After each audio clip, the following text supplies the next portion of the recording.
Assalamualaikum warahmatullahi wabarakatuh. Waalaikumsalam Waalaikumsalam warahmatullahi wabarakatuh, Pak. warahmatullahi wabarakatuh. Bagaimana kabarnya semuanya? Sehat-sehat semuanya? Alhamdulillah. Sehat. Sehat, Pak. Alhamdulillah. Alhamdulillah. Alhamdulillah, Pak. Oh iya, sip. Sebelumnya Bapak lihat absen dulu ya. Ini sepertinya semuanya sudah masuk ya? Sudah hadir ya? HM, Pak, ini sudah masuk ya? Soalnya di Bapak ini sudah masuk semua ya? Sudah, Pak. Oh Sudah iya, kayaknya, siap. Pak. Terima kasih. Oke, kalau sudah masuk semua, kita mulai pembelajaran ya. Sebelum kita mulai, KM silahkan atau ketua kelas silahkan pimpin berdoa terlebih dahulu.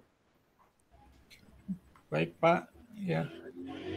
Mari teman-teman sekalian sebelum kita mulai belajar hari ini, ya kita berdoa dulu mudah-mudahan kita bisa menerima pelajaran dari Pak Guru hari ini.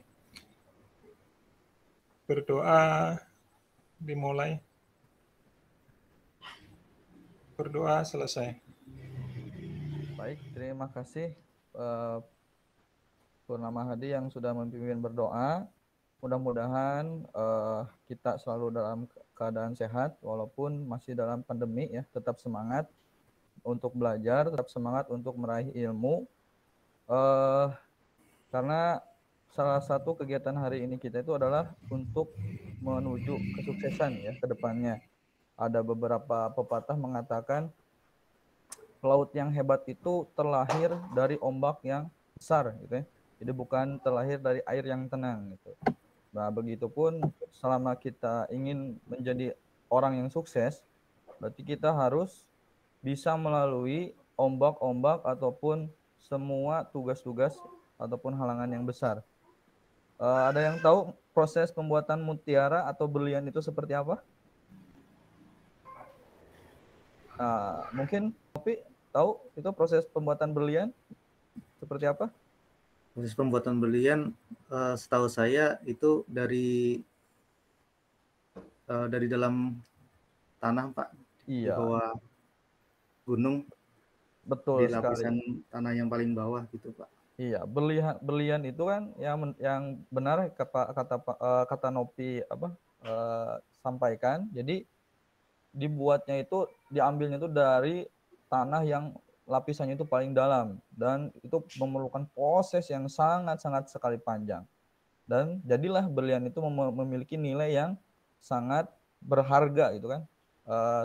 Dijadikan batu termahal di dunia. Oleh karena itu, kalau misalkan kita ingin menjadi seseorang yang sukses ya, ingin menjadi orang yang bernilai, makanya kita harus bisa melalui hal-hal yang panjang gitu. Jangan hanya membiarkan waktu itu berlalu saja atau jangan sampai kita menunggu. Tapi kita harus menjadikan setiap waktu kita itu produktif ya dengan belajar dan terus belajar. Baik, sebelum masuk ke materi, Bapak ingin bertanya terlebih dahulu, ada yang tahu tentang fiber optik tidak di sini? Izin menjawab, Pak. Oh ya, silahkan M. Imam. Fiber optik itu yang biasa dipakai untuk jaringan internet ke modem di rumah itu, Pak. Ya, tepat sekali. Ada yang tahu lagi nggak?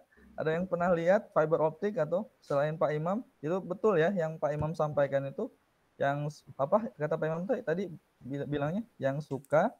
Yang jaringan untuk modem ke rumah itu, Pak. Iya, betul. Untuk jaringan modem ke rumah ya, atau jaringan internet yang dipasang dipasang ke modem di rumah. Betul ya. Ya, betul yang disampaikan Imam Masudi ya. Nah, gitu. Kemudian Bapak akan menampilkan ya supaya meluruskan dan supaya kalian tahu tentang itu apa fiber optik. Baik. Oh ya, sebelumnya dalam pembelajaran saat kita sekarang nanti akan dibagi menjadi 3 sesi ya. Jadi sesi pertama kita sekarang akan daring di G-Meet bersama Bapak. Sekarang kurang lebih sekitar 40 menit atau 30 menit lah ya. Kita G-Meet, Kemudian setelah itu kalian mengerjakan LKPD di LMS ya. Itu sesi keduanya, dan sesi ketiganya kita gamit lagi ya untuk pengambilan kesimpulan, dan sekalian Bapak melakukan pengecekan LKPD yang sudah dikerjakan oleh kalian gitu. Itu untuk pembelajaran hari ini. Kita ada 3 sesi ya. Oke. Sudah tampil PowerPoint-nya belum? Sudah, Pak. Oke. Nah, di sana ada pertanyaan ya yang tadi sudah dijawab oleh Imam Masudi. Apa itu fiber optik ya? Sudah betul yang disampaikan, yaitu sebuah kabel jaringan yang dipasangkan oleh sebuah provider jaringan atau penyedia layanan jaringan, bisa ke rumah-rumah, sekolah-sekolah, yang dipasangkan ke modem. Itu sebuah fiber optik. Nah, untuk tujuan pembelajaran kita hari ini, ada satu kompetensi dasar, yaitu mengevaluasi penyambungan fiber optik. Kemudian untuk indikator pencapaiannya, nanti kalian dapat menguraikan cara penyambungan kabel fiber optik, kemudian dapat menyimpulkan cara pengujian hasil penyambungan. Jadi kita sekarang lebih ke belajar mengetahui teori tentang teknik penyambungan fiber optik. Tuh. Nah, kemudian di sini ada materi pokok ya. Di sini ada 3 materi yang akan kita bahas tentang bagian-bagian dari kabel fiber optiknya, kemudian teknik penyambungan fiber optik, dan prosedur K3 yang harus selalu ada, apalagi ini praktik ya. Gitu. Nah, ini Bapak akan tampilkan bagian-bagian kabel fiber optik. Sudah terlihat belum? Sudah, Pak. Sudah, Ya. Pak. Sudah, Pak. Ini ada salah satu contoh kabel fiber optik ya. Nah, ini kabel fiber optik itu sebenarnya ada beberapa jenis. Ada yang patch core, ada yang drop core, atau ada yang di luar ya, di outdoor, ada kabel outdoor, ada yang kabel indoor. Nah, ini bagian-bagiannya, ada bagian inti atau disebut dengan core, ada bagian cladding ya, atau disebut dengan pembungkus core gitu. Kemudian ada yang disebut coating. Nah, biasanya fiber optik itu ada 3 bagian, yang ini saja. Ada core, cladding, dan coating. Tapi kalau misalkan fiber optik yang lainnya, ada yang sampai punya 5 bagian. Jadi dibungkus lagi supaya lebih kuat dan tahan. Ada strength member dan outer jacket yang paling kuat, yang paling luar ya, gitu. Nah, itu bagian-bagian kabel fiber optik ya. Nah, untuk penyambungannya sendiri, itu ada 2 jenis cara penyambungan ya. Satu, ini teknik penyambungan kabel fiber optik itu satu fusion splicing, yaitu dengan menggunakan alat yang namanya fusion splicer. Nah, ini cukup mahal alatnya ya. Ini bisa sampai puluhan juta atau 40-an juta ya. 40 juta lebih bahkan. Nah, ini alat ini dia cara kerjanya itu menyambungkan core yang tadi ya, core yang ini.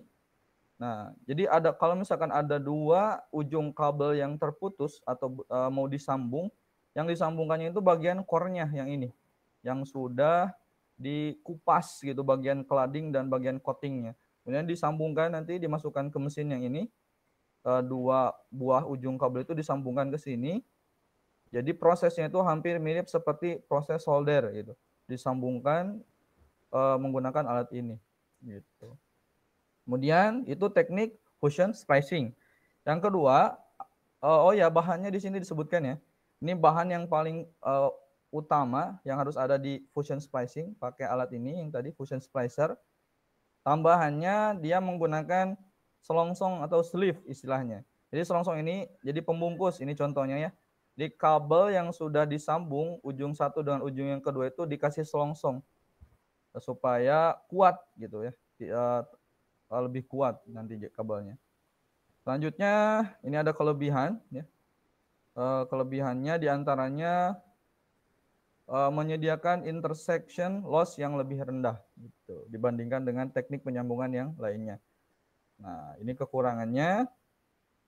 Nah, untuk yang kedua tadi kan yang dibahas itu, yang pertama itu apa Pak Asep Doni caranya?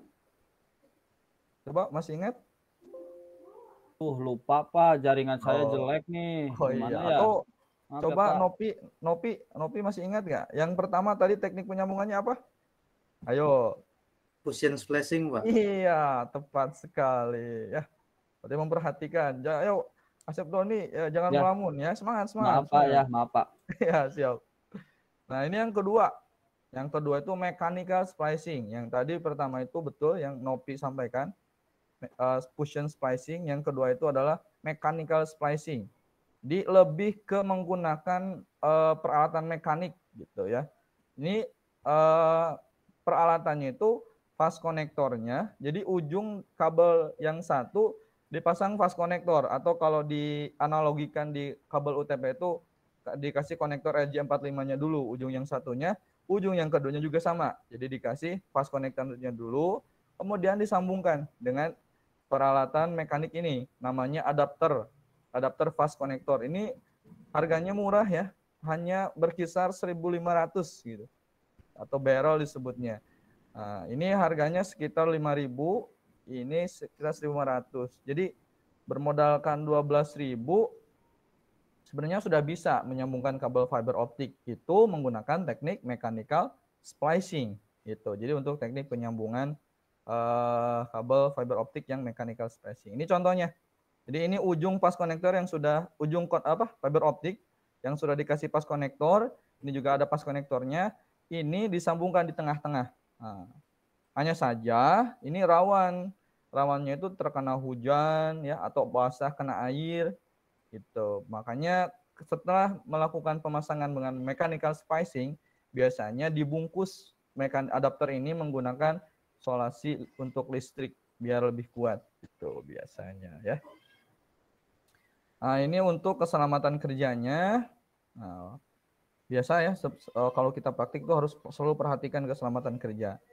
Nah, nanti kalian setelah ini silakan kalian kerjakan LKPD ya di LMS, di e-learning SMKN Cipatuja SID. Nama tugasnya LKPD, Bapak sudah lampirkan di sana. Ini di sini ya. Silakan kalian kerjakan.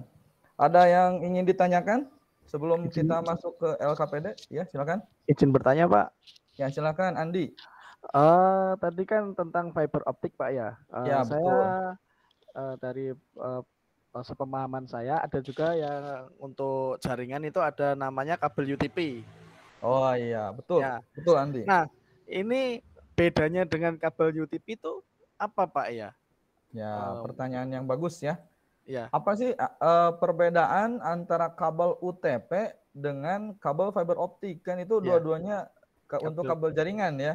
Iya, betul, Pak. pertanyaan yang bagus ya. Coba ada yang bisa memberikan pendapat? Boleh saya Pak mau memberikan jawaban? Ya, silakan Bang. Ya, terima kasih. Ya, kalau kabel ini kita perbandingkan kalau kabel antara kabel UTP dengan kabel fiber optik. Di sini media untuk pengiriman atau mentransmisikan datanya saja sudah beda. Kalau untuk kabel UTP itu ditransmisikan dengan elektromagnetik atau gelombang listrik. Ya. Tapi kalau untuk yang fiber optik itu medianya pengiriman transmisinya adalah menggunakan media cahaya dan juga kecepatannya juga lebih mumpuni gitu loh Pak. Jadi gitu ya Andi. Jadi seperti itu kurang lebih itu jawaban dari saya Pak Asep. Ya, terima kasih Bang atas jawabannya. Sama-sama. Jadi yang disampaikan oleh Bang itu betul ya. Ada perbedaan dari segi media yang digunakan dalam transfer data ya Bang ya, tadi yang disampaikan. Ya, betul. Kalau di kabel UTP itu menggunakan ada untuk media elektromagnetik dan atau listrik ya. Nah, kalau yang di fiber optik dia menggunakan media serat optik atau serat kaca. Jadi core yang tadi ya, yang di sini itu adalah yang paling intinya. Ini adalah serat kaca gitu. Itu perbedaan antara kabel UTP dengan kabel fiber optik. Ada yang ingin berpendapat yang lain? Terima kasih Pak Asep. Oh ya, sama-sama Andi. Ya, terima kasih juga Mas Bambang tadi. Siap. Ada yang mau bertanya lagi? Itu tentang perbedaan media yang digunakan. Ada yang ingin bertanya lagi mungkin yang lainnya? Silakan. Fiber optik. Ada yang tahu nggak perbedaan kecepatan fiber optik dengan kabel UTP? Bang tahu nggak? Tahu Pak, tahu. Lebih cepat mana coba? Lebih Masih ingat nggak cepatnya pembelajarannya? ya, lebih cepat justru otomatis lebih cepat fiber optik, Pak. Karena dia kenapa lebih cepat? Karena dia bebas dari interferensi gelombang elektromagnetik, Pak. Betul sekali, Bang. Ya. Itu kecepatannya bisa mencapai berapa? Kecepatannya sampai berapa ya, lupa saya, Pak. Kalau kecepatannya maaf, Pak, lupa. Iya, siap ya. Nanti berarti harus sering baca-baca lagi ya, harus sering literasi lagi. Jadi Siap, betul Pak. yang Bambang sampaikan, itu fiber optik itu merupakan kabel yang tercepat. Jadi belum ada kabel yang secepat fiber optik sekarang yang bisa menggantikannya.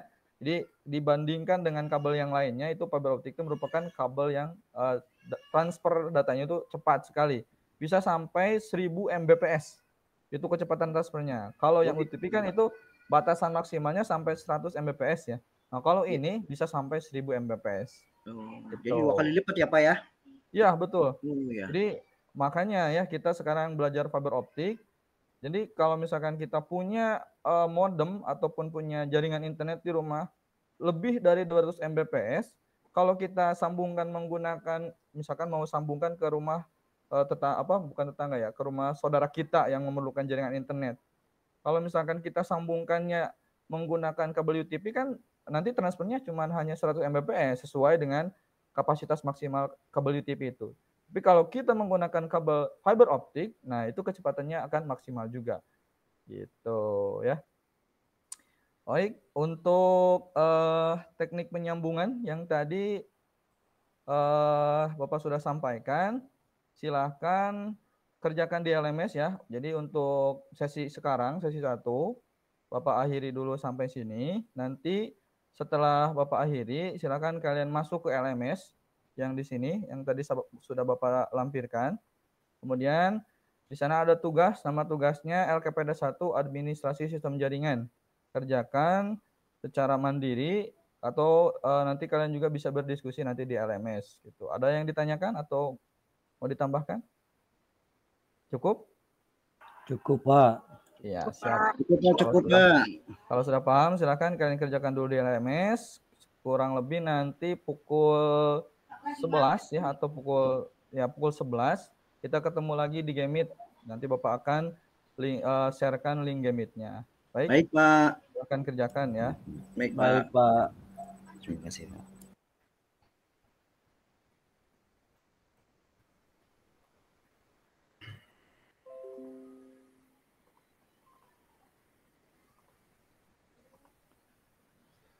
Baik, selamat siang anak-anak.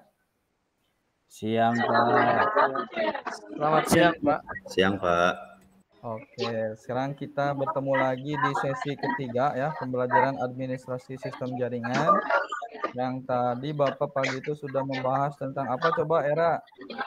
Bapak tadi pembelajaran kita membahas tentang apa? Masih ingat? Fiber optik, Pak. Iya, betul. Kenapa? Kabel jaringan yang paling bagus itu ya, Pak. Kabel jaringan yang paling bagus itu apa? Kecepatannya paling bagus. Oh iya, siap. Betul ya, Era. Maaf suaranya agak kecil ya, terdengar di sininya. Ya, itu ya. LKPD-nya sudah dikerjakan semuanya? Sudah, Pak. Iya. Sudah, Pak. Terima kasih ya, Bapak sudah menerima di sini, udah semua mengerjakannya. Tingkatkan lagi ya, bagus. Bapak berikan apresiasi. Ini kalian mengerjakannya dengan tepat waktu. Iya, bagus. Ini harus dipertahankan, soalnya nanti kalau kalian sudah keluar dari sekolah, ini salah satu hal kedisiplinan yang sangat bagus sekali ya. Jadi mengerjakan sesuai dengan waktunya, gitu ya. Setelah Bapak kita melalui pembelajaran yang tadi, kemudian kalian juga sudah mengerjakan LKPD, ada yang ingin menyampaikan kesimpulan tentang pembelajaran kita hari ini? Saya, Pak, izin jawab, Pak. Oh iya, silakan Asep Doni. Jadi kesimpulan dari pembelajaran ini itu adalah fiber optik merupakan jenis kabel jaringan yang terbuat dari serat kaca dan memiliki kecepatan transfer data paling cepat dibandingkan dengan kabel lain.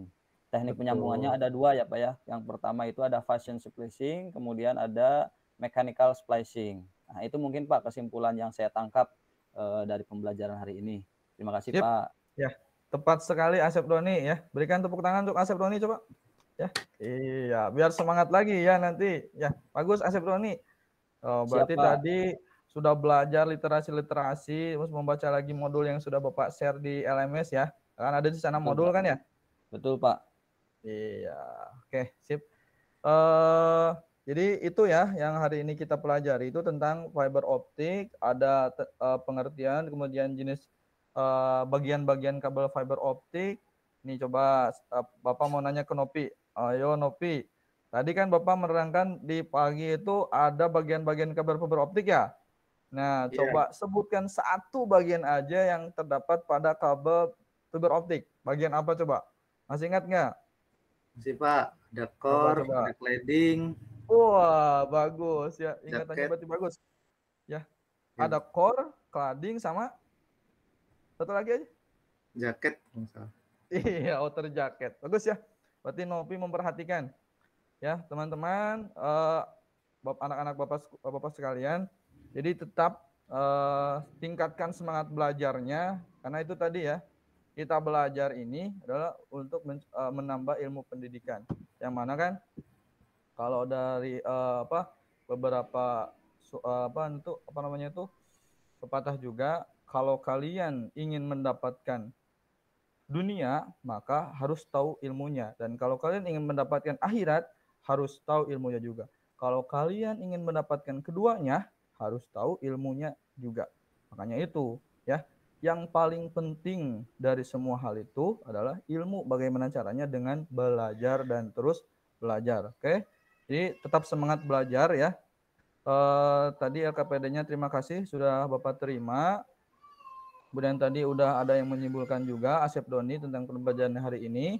Kita akan melanjutkan pembelajaran untuk minggu besok itu tentang melakukan penyambungannya gitu ya. Jadi semoga untuk minggu besok kita bisa luring, kemudian kita bisa praktek tentang penyambungannya, bagaimana cara penyambungannya. Oke, kalau tidak ada yang ditanyakan, Bapak tutup pembelajaran hari ini ya. Terus semangat. Jangan gunakan waktu kalian itu untuk menunggu, tapi